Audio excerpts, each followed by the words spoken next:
Hello, everybody, and welcome back to the Football Fignuts podcast. This is season 8, episode number 17. That's number 328 overall. My name is Britt. And my name is still Craig. And we are back after our holiday sidestep to get back into the normal routine. I hope everybody had a wonderful Thanksgiving. I hope everybody enjoyed the Thanksgiving games. Yeah, they were something. I was sitting on the couch. So it's a side story right off the bat, right? It's Thanksgiving. We just finished having Thanksgiving dinner. We eat earlier. It's like 2:00. And I say to my family, let's go play some Jackbox games. I can patch it into the TV. And my nephews who are 18 or 16 are like, oh yeah, Jackbox. We like Jackbox. My brother's like, I don't know what the hell they're talking about. I'm not as hip as the kids. And my brother, the source, obviously. And we get out there and he looks at me and goes, oh, the Bears have the ball with the clock ticking down. Oh, no. He goes, we got to watch the end of this, right? And I'm like, absolutely. So I plop on the couch next to the source. Yep. His kids are on either side of us. One's in a chair, one's on the other side of his father. Yep. And the four of us are sitting there watching it. My wife is getting ready to settle in. She's like, I thought we were going to play Jackbox. I'm like, we are in a minute, but first we got to see the end of this game. And they get to that field goal range. Yeah, they only needed eight yards to get to field goal range or something? They were right on the edge of this guy's ideal field goal range. And my brother looks at me and goes, man, we may not get the Jackbox for a while. I think we're going to overtime. Oh, see, he killed it. He ruined it. And then my wife called for me from the kitchen. Just something quick, like, do you want me to put the pie in the oven so we can warm it up while we're playing Jackbox? We'll have pie after Jackbox. Blah. And in the 15 seconds, I turned to say, yeah, that sounds like a really good idea. Do that and then come join us. We shouldn't be much longer. I heard the source go, did the clock just expire? And I looked at the TV and the coaches were walking across the field to shake hands. And I went, what happened?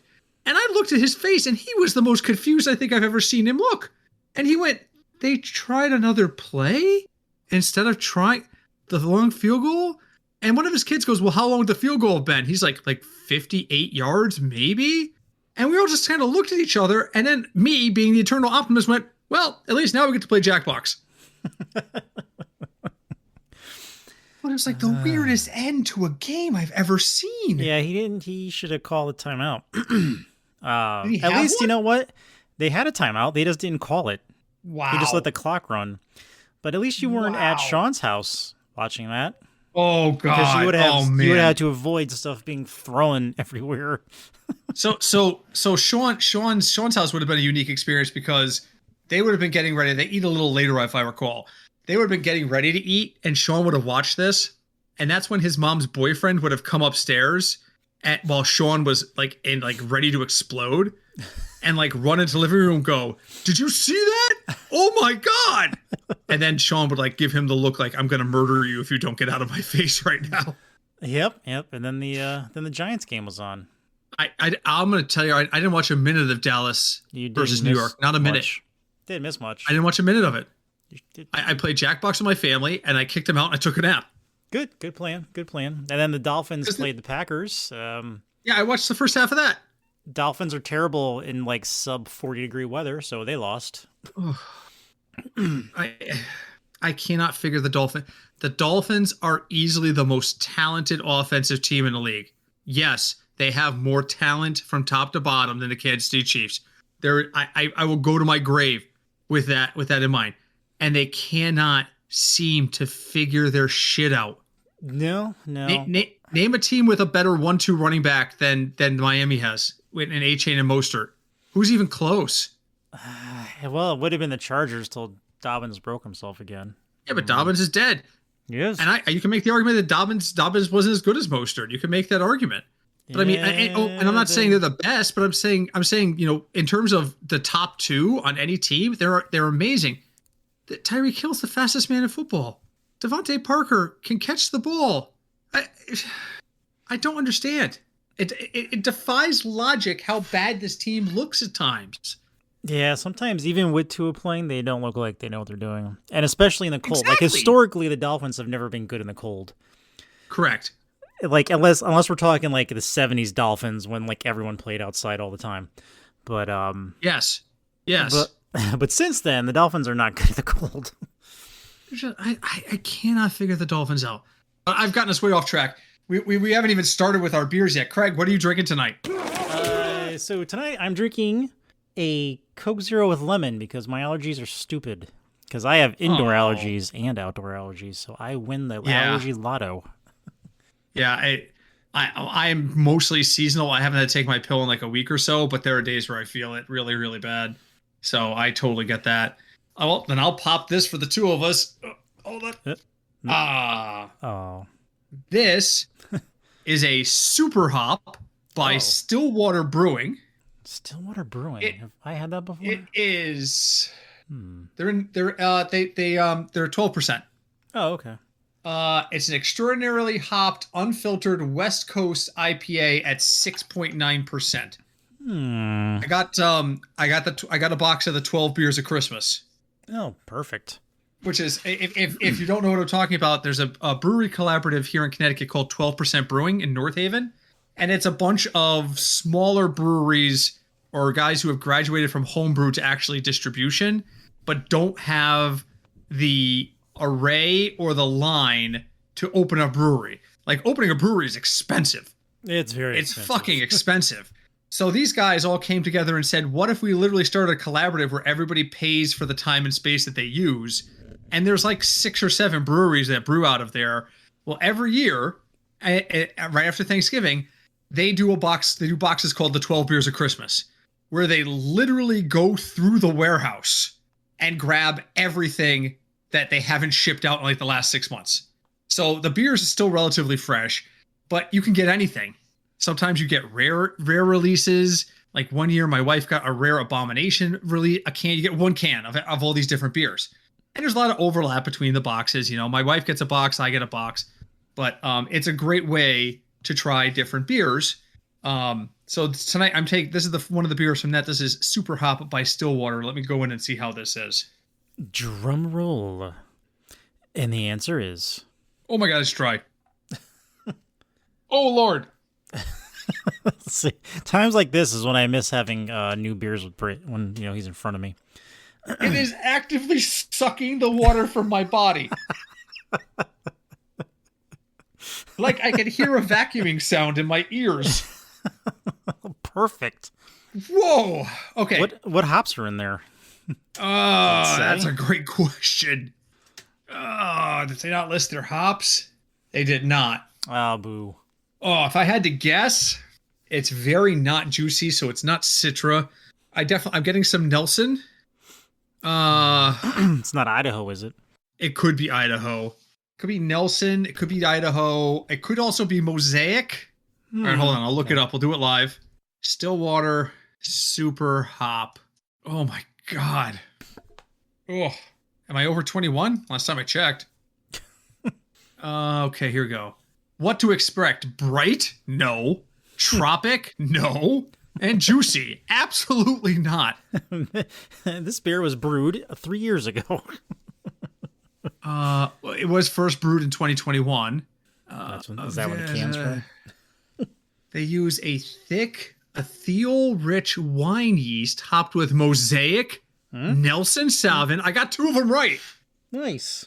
Seagal Ranch Cascade. I've heard of Cascade hops. I've never heard of Seagal Ranch Cascade. And anchovy hops? Anchovy hops?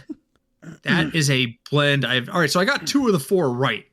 Nelson's very distinct. Nelson is like Idaho 9, but I don't quite, or is Idaho 7? I always forget it. 7. It's Idaho 7. It's like Idaho 7, but it's not quite as repulsive. Idaho 7 is just like you know how there's certain plants in the world that taste terrible intentionally so that animals won't eat them? Yes. That's what Idaho 7 is for hops. Idaho 7 is nature's way of saying, don't eat this. And Britt agrees with not eating it or drinking it. Oh, man. Oh, I hate that one. I hate that. Anchovy hops. Anchovy hops is an experimental hop developed by Seagal Ranch in Yakima, Washington. What is this place? What is this Seagal Ranch? Sounds fancy. You're going to have to go to Washington State. It is a hop farm in Washington. Wait, there's such a thing as a hop farm? Well, I mean, if mass-produced hops, I makes sense. Anchovy is under their experimental hops. They make a fair amount of them. Oh, God. Okay. All right. Let's move on. Burning hot takes. Okay. Craig, what's burning in your brain tonight? So we are at week 14. Unfortunately, right? yeah. Yes, we are. Yes, week sir. 14 is upon us. There are several teams who are very bad. Oh, yeah. I want to know, because I think this is the right time to talk about it. In your mind, which coaches from either conference, or one from each conference, doesn't really matter, who do you think is absolutely going to get fired once the season is officially over? All right, I need 30 seconds to think about this. Not even 30 seconds. Not only to think about this, but also to blow my nose. Hold on. Feel free. Okay. Thank and God now to for the make mute this button. a little more challenging, I'm exclude the Giants and the Jets because they're both dumpster fires and terrible. So excluding New York I got to pick one from each conference? Yes. But excluding the Jets and the Giants. Okay, so I'm looking at a list of NFL teams by, I could even go by division. You just look at the standings. I'll give you a quick one by division right off. AFC East, Jared Mayo in New England. You think he's done? He's one and done. Yeah, there's no question. He is a placeholder for somebody else, and that's all he's ever been. So yeah, he's on his way out. I'll skip the AFC North. I don't think anybody there is in jeopardy. AFC South, Doug is done in Jacksonville. AFC West, the Raiders fire their coach every year. I don't remember the guy's name. He's in his second year. I don't even remember his name. Pierce. Antonio Pierce? Yeah. Yep. Yeah. He's done. NFC West, all of them? Yeah, because kind of just bleh. Huh. The Cardinals have been a pleasant surprise. I don't think anybody thought that the Cardinals would be at least at 500 at this point. And they were a game away from 7-5. But the Rams are only 6-6. The Niners are 5-7. So anybody in the NFC West, is anybody? Do I think anybody's gonna get fired over there? No. NFC South, no. We already lost Eberflus. I don't think anybody in the North is in danger. And in the NFC East, I think Mike McCarthy gets fired this year for sure. So if you're telling me you gotta hold me to the wall for 2 picks, it's gonna be McCarthy and it's gonna be Jared Mayo. What about you? Yeah, I was, again, excluding New York teams.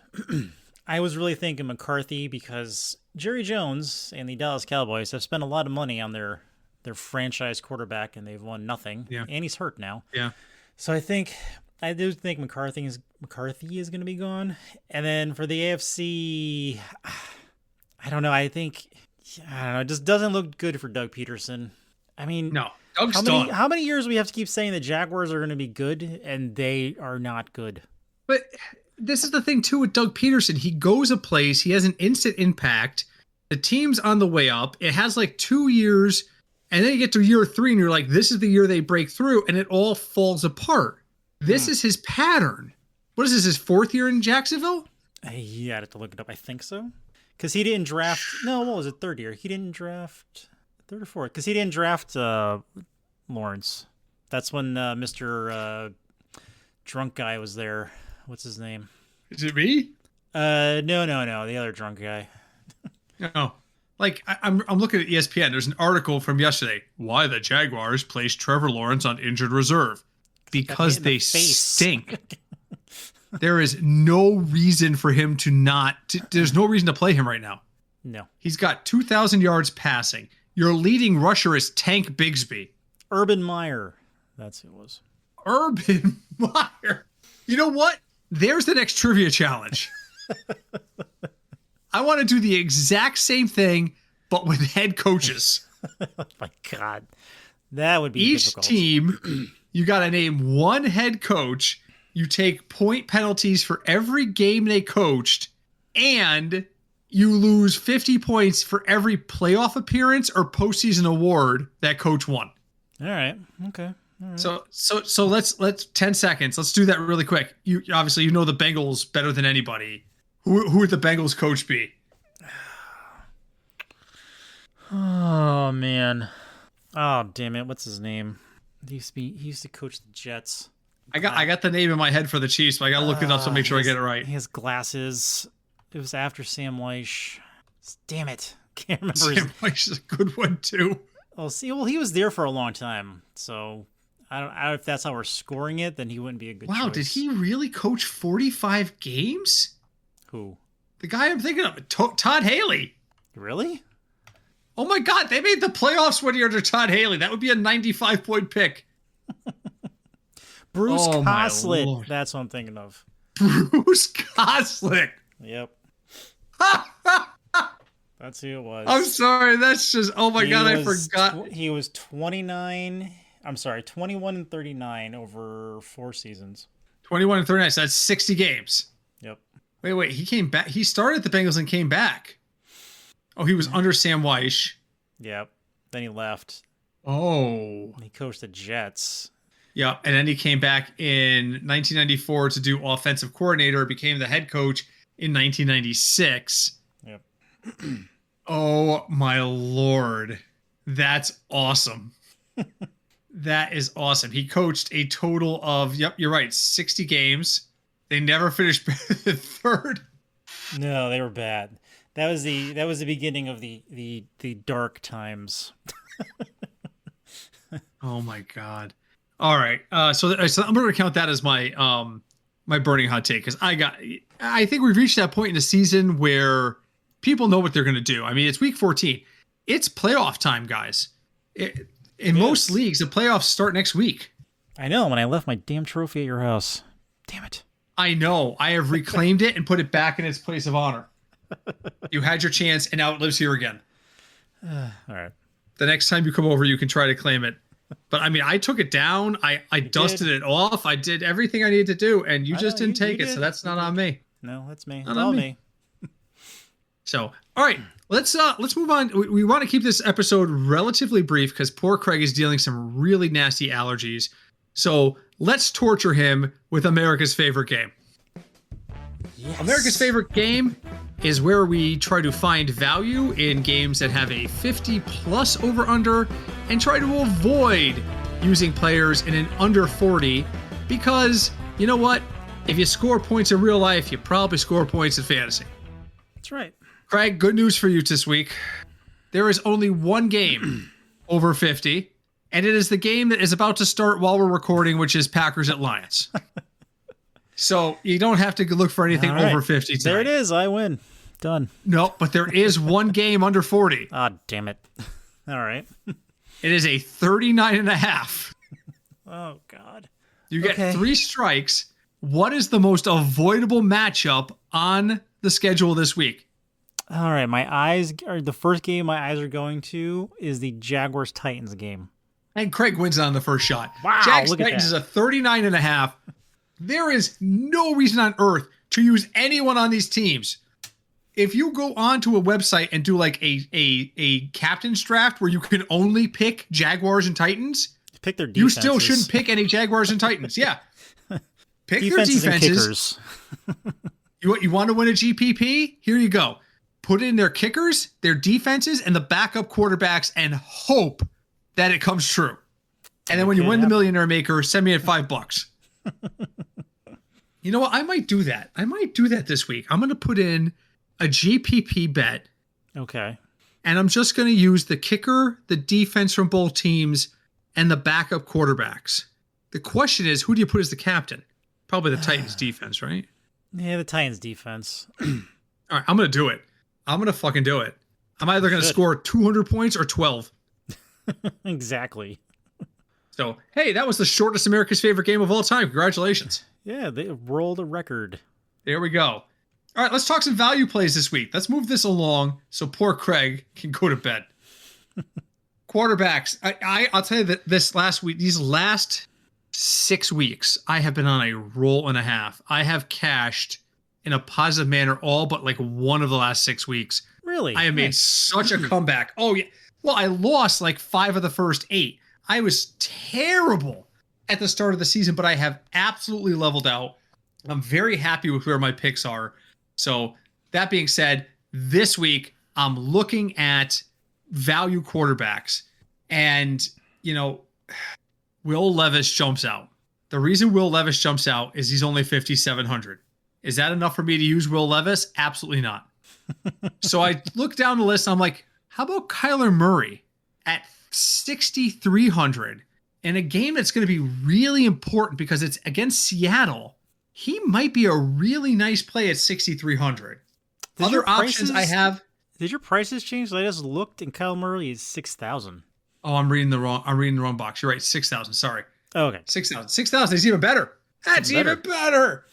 Yeah, I'm reading the wrong box. I did that. I did that a couple weeks ago where I had the wrong site up, and then I clicked the right site, and I was, oh yeah, he's even cheaper. So I love him. If I want to go super cheap, the Giants Saints game smells like it could be a pass fest. You got Derek Carr at 5,100. Well, the Giants are terrible, so Derek Carr is going to throw for one touchdown, then they're just going to run the ball. Maybe, but Drew Lock's only 4,700.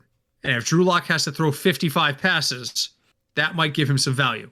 So I'm definitely using Kyler Murray. If I have to spend down, I am looking at that Giants Saints game. But Craig, what do you like in quarterbacks this week?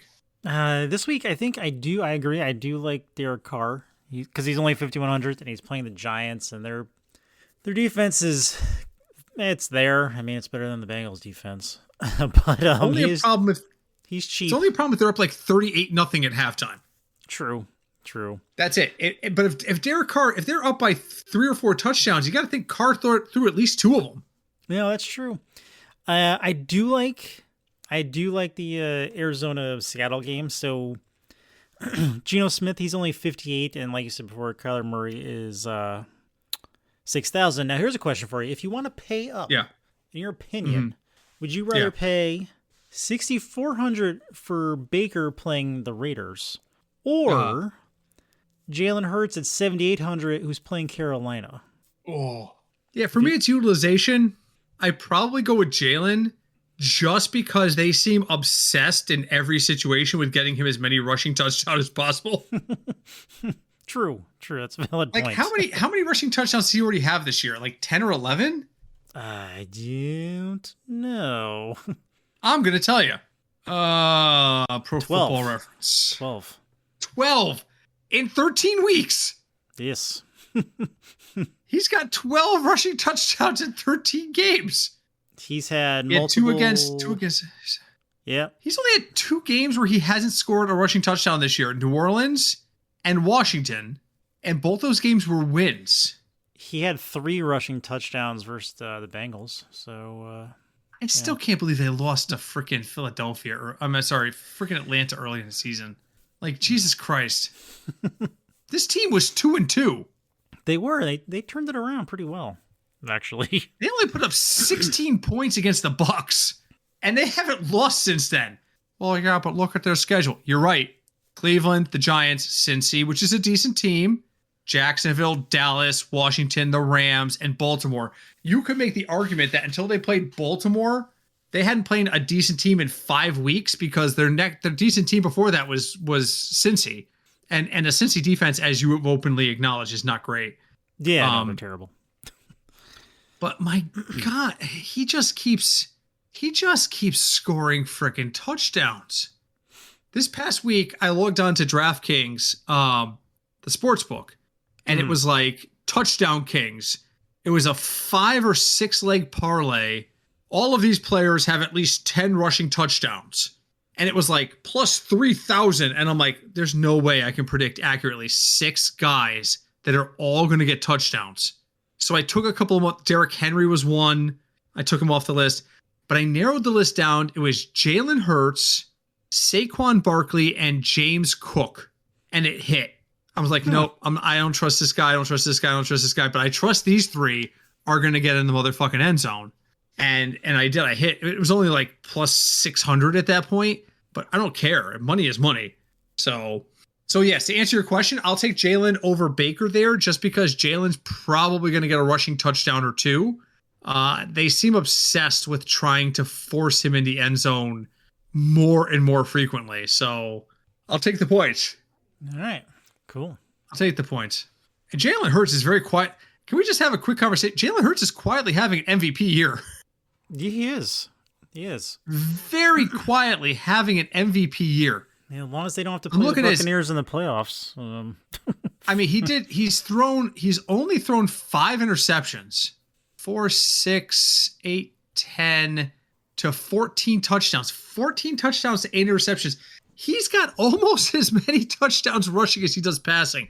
That's impressive. He may not be flashy. Like he's only got one game over 300 yards, and it was earlier in the year. He didn't break 200 yards his last two games, and he hasn't broken 250 yards since the Cleveland game on October 13th. It's not big numbers, but he's winning games. Yeah, and that's really all that matters. Yes. Yes. We fantasy nerds, we care. We do. Oh, he only had 297 yards passing. Yep. That 3 yards really fucked you. You know what? The Philly won by 15. They don't give a shit. Exactly. You walk up to Jalen Hurts after a 15-point victory that puts him in the playoff and go, Jalen, you had to be disappointed with your performance today. You didn't get a touchdown. You only ran for 296 yards. Your thoughts? You know what his thoughts are going to be? What the fuck is wrong with you? Yeah. No, you're right. You're right. There are players that are amazing, and then there are amazing fantasy players.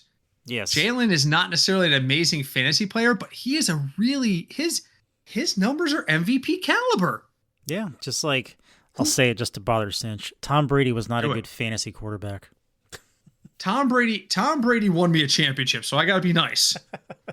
But overall, Tom Brady won me a championship. Like a top-ranked fantasy quarterback stat-wise. Tom Brady won me a championship because somebody was so upset with him after like week 12 that they dropped him. Because he was not a great quarterback at fantasy level. And then I picked him up and he carried me to a title. It was probably Cinch, wasn't it? It was either the Cinch or the source. I think it was actually the source who dropped him. But yes, so yeah, there are quarterbacks. Patrick Mahomes, he's a Hall of Fame quarterback for winning all these Super Bowls. He's also a very reliable fantasy option. But Derek Carr ain't going to the Hall of Fame, but he's a starter on a lot of guys' fantasy teams because he throws the ball all the goddamn time. Exactly. So, all right. So that's quarterbacks. Just like, what the hell are we talking about? I don't even know anymore. Let's move to running backs. Everybody and their mother is big on Isaac Guerrero. Yeah. Christian McCaffrey is dead. Jordan Mason is dead. Yep. And he's cheap right now. 5,400 on DraftKings. Here's the thing. I'm expecting a high ownership. The projected ownership I'm seeing on Fantasy Pros is only 5 to 10%. I think it's at least double that. At least. I would not be surprised in most pools if he is 40 to 50% owned. So I am going to go absolutely the other way. I'm going to have 0 shares of him. And a guy I am looking at, if he's healthy to play, is Bucky Irving. Bucky Irving, 6,600. He didn't practice today, so you got to watch him. If he doesn't practice on Friday, then forget all of that. And if he doesn't practice on Friday, then all of a sudden, Rachaad White is a huge value at 5,300. You're watching to see if Bucky Irving practices. If Bucky Irving doesn't practice, Rachaad White is a massive, massive value at 5,300. Beyond that, Bijan Robinson just continues to produce. The problem is he's 7,500. If I'm looking for a mid-range, I love James Conner at 6,700. But, it depends on what we're saving money at quarterback this week, so I can probably afford to go up a little bit. There's some guys who are really big on Amir Abdullah at 4,700. I can't trust anybody on the Raiders. I can't. No, unless you're going to go down by 2 end. touchdowns and he's never going to see the ball. So help me out. What do you like? Who do you like at running back this week? Who am I missing? So I actually was looking at Bucky Irving too, because he is also like right in the middle. The other running back who I like, who is also kind of right in the middle, is James Conner. James Conner has had a quietly good year. He's been pretty consistent. He's averaging like 15 and a half points a game. He's got over 700 yards already. Weeks, since the bye, he has been quieter. Like his last 2 fantasy games are 9.6 and 7.4. He's quieting down just a notch, but those were also against Seattle and Minnesota. But he's playing against Seattle again this week. I love Conner. I'm just a little nervous that Seattle's got him figured out.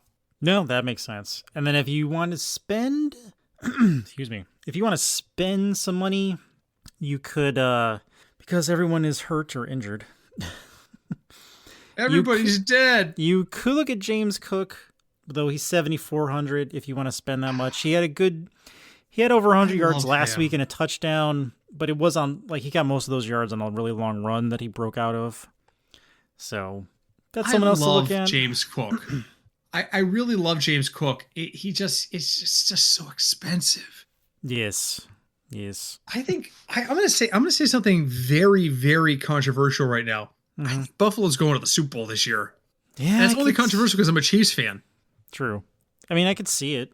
I think Lions Bills is what we're looking at. Oh my God, how much fun would we have at that fucking Super Bowl? That'd be awesome. Neither one of us have a team in the game. Nope. You and I both love seeing history. Like the first time shit happens, yeah, one of them's going to win their first Super Bowl. Yep. They both have quarterbacks and players we root for. Yeah, in that scenario, I think I would lean towards the Lions. But would you be upset if the Bills won? I wouldn't be upset. I would just probably cheer more for the Lions. But fair. Wouldn't be upset either. Fair. I would want the Lions to win just because I want Jared Goff to look right in the camera and go, "Hey, Rams management, I'm going to fucking Disney World, you pricks." Oh, we're a championship with Jared Goff. I'm sorry, this Lions team is probably better than the year that Stafford won with the Rams. Yeah, cheaters. Yeah, they are. I mean, I get you're biased. They beat your team. I get it. I am. I admit it. I will always remember that Super Bowl for was it Joe Burrow walked up to Aaron Donald and said, "Hey, I'm Joe." Yeah. After a play, and he was like, "I know who you fucking are," and walked away. Yeah, that wasn't me. He approached it like, "Hey, I'm back at school. Hey, we're in the Super Bowl. Ain't this cool? I'm Joe." That's pretty much what he did. I loved that about him, by the way. I loved that about him.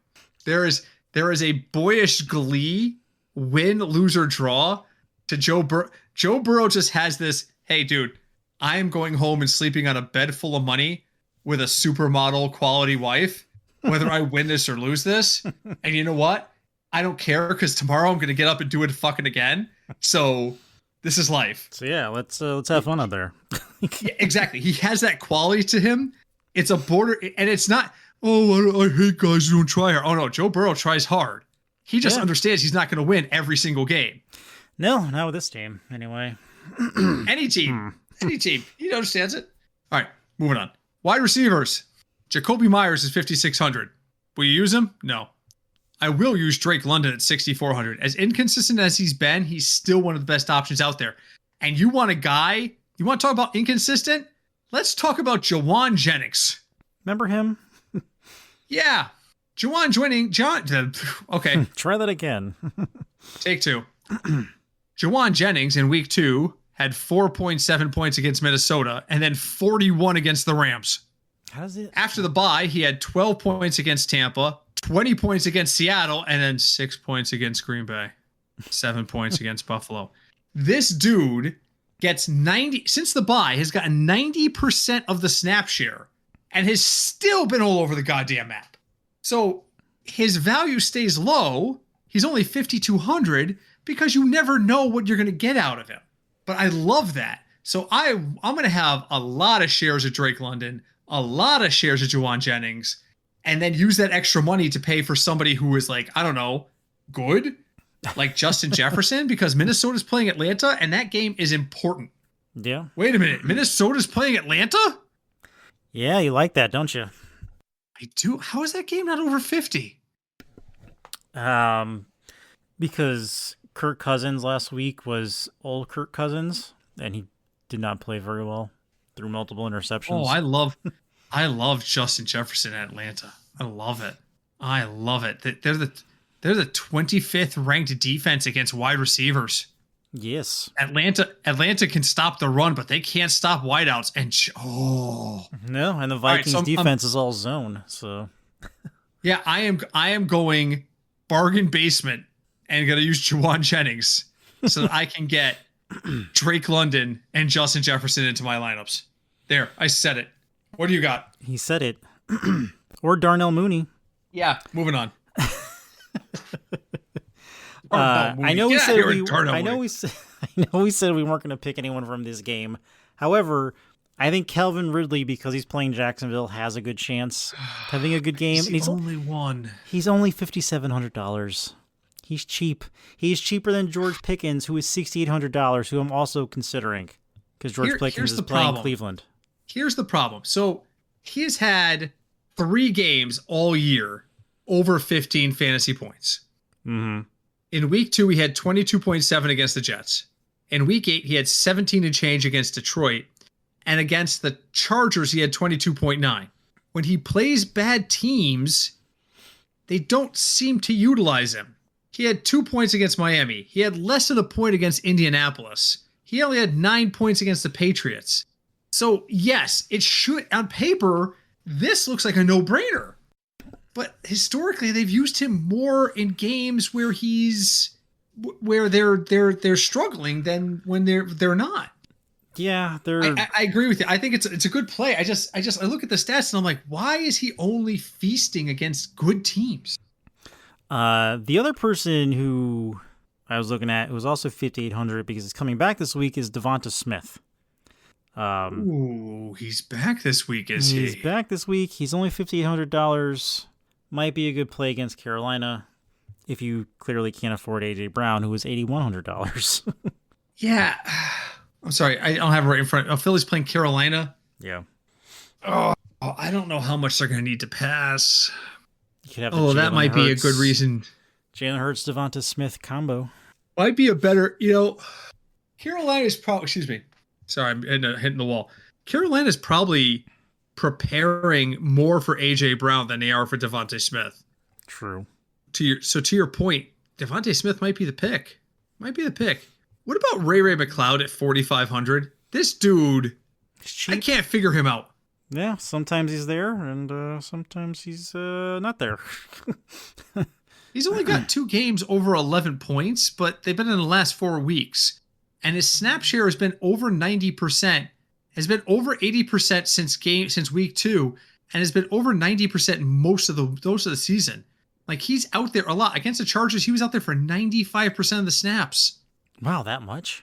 95. Well, huh. He played 100% of the snaps in Philadelphia. He played 99% of the snaps in Week 10 against New Orleans. They're putting him out there. You know what? I don't even know what the number is. I'm going to take the over in Atlanta, Minnesota right now. I'm just going to do it. Just going to go put $10. Nothing fancy. It's going to be like minus 120.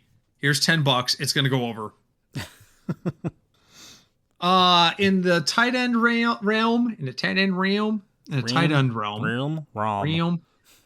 can't even speak anymore. I don't like any of these guys. You know who I like because he's cheap? Yeah, talk to me. Is Tyler Conklin, because Rodgers has to throw to someone. How much is he? He's not on my list. He's like 25, 28. I like that. I like that a lot because the closest I'm coming. My app stopped. The closest I'm coming to is Freiermuth at 3,800, but I don't even like that. That feels like desperation. I don't like it. Defense is use one. I don't even care. Use one. I'm going with the Saints versus the Giants. I have found lately using cheap defenses in games that you just know are going to be low scoring is the best way to go. Yes. I don't even care if they're a terrible defense. If you think that game is going to be under 40, use them. That's all that matters. As long as they're not giving up 25, 30 points, it's fine. Whatever happens, happens. So, all right. We are out of time, believe it or not. And after I said it was going to be a short episode, we've gone to full length. Hey, it happens. It happens. Craig, what's your final thought going into week 14? Yeah, my final thought is enjoy your fantasy playoffs because they are starting now. So make sure you pick up people because you probably cannot trade anymore. I don't think. Yeah. And yeah, I'm sorry about the Bengals season this year. They're really disappointing. If you want to watch a very funny thing, the Bengals are playing the Cowboys. Both of them are bad. I would argue that the Bengals offense is better than the Cowboys offense or defense, but they're doing that thing again where they're going to have an animated game. I think they did Toy Story earlier in the year with one game. Oh, is this the Simpsons game? This is the Simpsons game. So I think I'm going to watch the Simpsons version to make it less aggravating. I want to watch it too. That's the Monday night game. So it's going to be less annoying. Oh my Lord. It'll be more entertaining to watch the Simpsons version. Can't argue with that. I was going to suggest before you reminded me that they're doing the Simpsonized version of it. was gonna recommend muting the game and just queuing up on Spotify Yakety Sax from the Benny Hill Show. And just every time they snap the ball, just hitting play. Just I don't care who has the ball. You're not wrong. Maybe even join the game an hour late and watch it at 1.5 times speed. That works. And do too. that. That works too. Yeah, nobody. We're like the only people who are old enough to remember Benny Hill. Nobody remembers Benny Hill. They'll know if they hear the music because people still use that. They still use the music. As a matter of fact, The Simpsons use it in an episode once. So, okay. My final thought for week 14 is Craig's right about the whole playoff push. And usually around this at the time of year, I start talking about, hey, if you haven't done DFS yet, you totally should. I'm just going to say, enjoy the games, guys. There have been some really good ones and some really bad ones. And, just get out there and enjoy the games. This last Sunday, I had to watch the games from home. And I said to my wife, who likes to watch the Hallmark movies during the Christmas season, I said, you know what? I'll watch the games on my computer. You go ahead and watch the Hallmark game, the Hallmark channel. That's when I found out that, who did Cincinnati play this week? Was it the Steelers? Yeah, it was the Steelers and Russell Wilson. Yes. The Cincy Steelers game is on. And I'm like, ooh. So I open Paramount Plus and I log in using Craig's credentials. And that's when it was like, you live too far north. You can't watch this game. Instead, please enjoy the Patriot game. And I went, no. There's no good reason why I have to watch the Patriots play when the Bengals are playing the Steelers. And it dawned on me, enjoy it, because it's going to be gone before we know it. The end of the season is nigh. The playoff season is coming. And you know what?